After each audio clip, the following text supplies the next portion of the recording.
Abdülhalik Tumoç.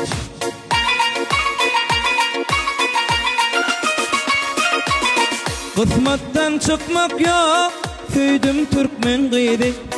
Dünyada çektim min hasretin süygümün. Ertirim sen bollun, şu günüm hem dinim, şu günüm hem dinim. Başka men derdim yok, aklım fikrim senne. Kalbim sensiz ağlar, ağlar koymuz günne.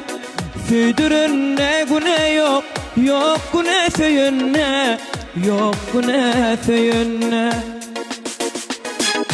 Süygün toruna sen beni bağla, gitme yarım bağrımı dağlap. Yarım yazdım men şunu ağla, al bugünüm seninki bolsun. Süygün toruna sen beni bağla, gitme yarım bağrımı dağlap. Yarım yazdım men sana kara, al bugünüm seninki bolsun.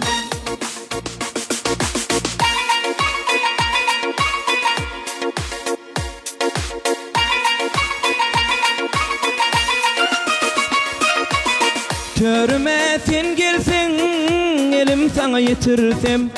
Kurçanın aslına sülmürep otursun.